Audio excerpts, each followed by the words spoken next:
தேவனுக்கு மகிமை உண்டாவதாக. அதாவது நிறைய வசனங்களை குறிப்பெடுத்து அதை அழகாக சபையில் பேசி ஜனங்களை உற்சாகப்படுத்தி 1 மணி நேரம் அதற்காக செலவு பண்ணி சர்வீஸ் முடிந்தவுடன் எல்லோரும் வீட்டுக்கு சந்தோஷமாக வந்து விடுவார்கள்.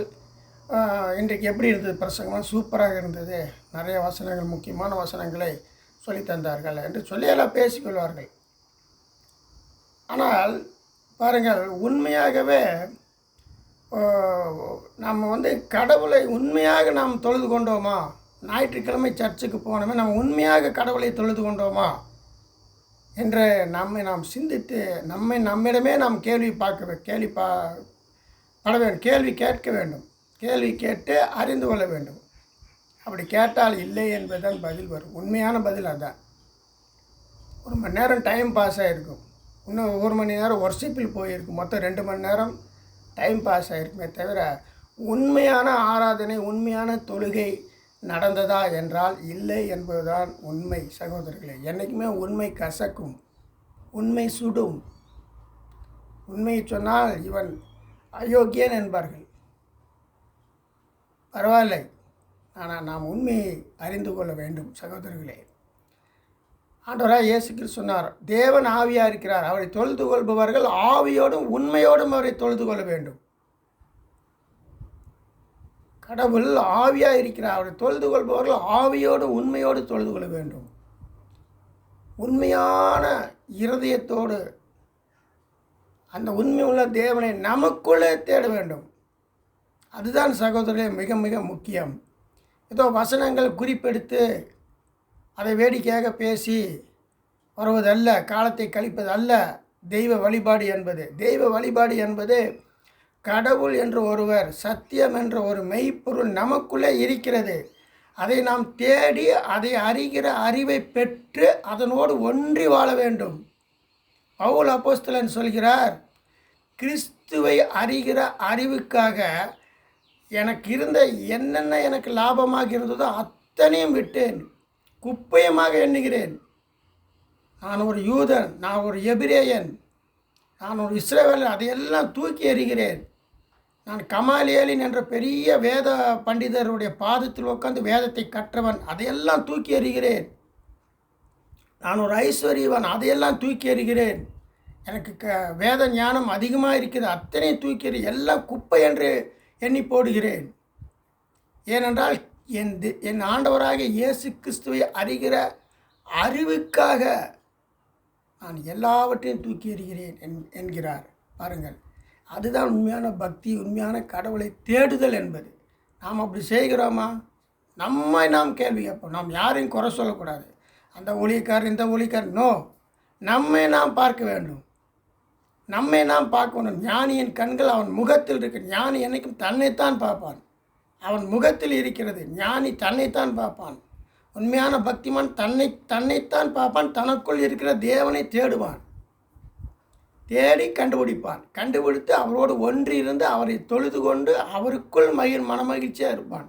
ஆண்டவராய் கிறிஸ்து சொல்கிறார், நீங்கள் என் வசனங்களை கை கொண்டால் என் சீசர்களாக இருப்பீர்கள், அப்போது நானும் என் பிதாவும் என்று உங்களுக்குள்ளே வாசம் பண்ணுவோம், அவனும் எங்களோடு வாசம் பண்ணுவான் என்று. சகோதரிகளே, நாம் அப்படி இருக்கிறோமா? சிந்தனை பண்ணி பாருங்கள். ஏதோ ஞாயிற்றுக்கிழமை வந்தால் உடனே நம்ம நீட்டாக ட்ரெஸ் பண்ணி கொள்கிறோம், நகை நட்டு அள்ளி எடுத்து கரெக்டாக போட்டு கொள்கிறோம், குளித்து கொள்கிறோம், நல்லா மேக்கப் பண்ணுறோம், கரெக்டாக டயத்துக்கு போகிறோம், எல்லாம் பண்ணுற மீட்டிங் அட்டன் பண்ணுறோம், சர்வீஸ் அட்டன் பண்ணுறோம், பாடுகிறோம், கைதட்டுகிறோம், வசனங்கள் சொல்லும்போது ஓ நல்லா இருக்குது, சூப்பர் சூப்பர் என்றுகிறோம், அல்லேலியான்னு ஒரு 1000 அல்லேலியா போட்டுடுறோம்.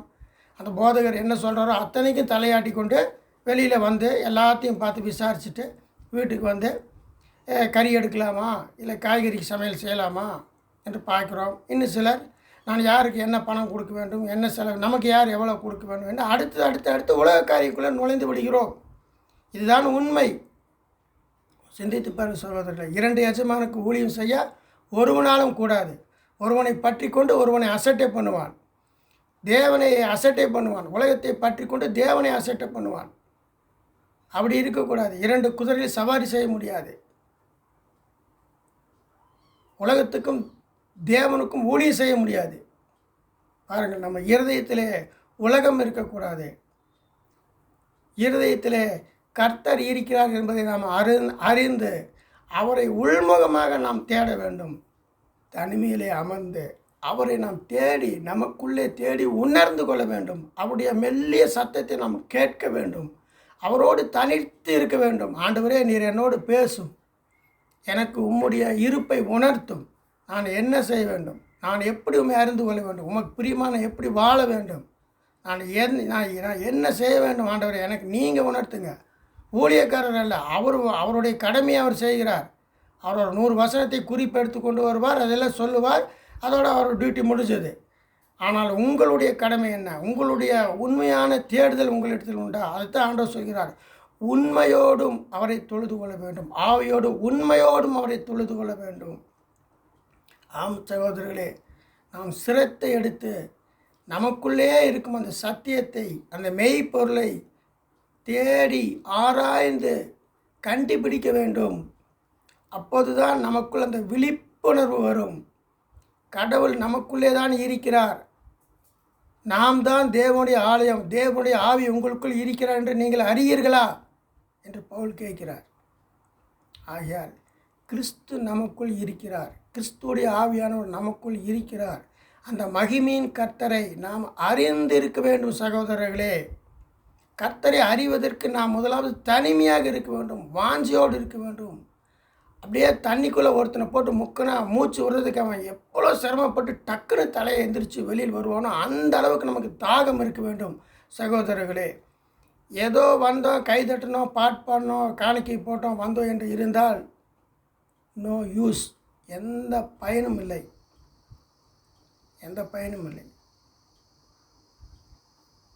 சிந்தியுங்கள், தேவனை தேடுங்கள், தேடுங்கள் கண்டடைவீர்கள், தட்டுங்கள் திறக்கப்படும், தேடுகிற எவனும் கண்டடைகிறான் என்று ஆண்டவராகிய இயேசு கிறிஸ்து சொல்லினார். இது குறித்து அநேகம் பேசலாம். நன்றி.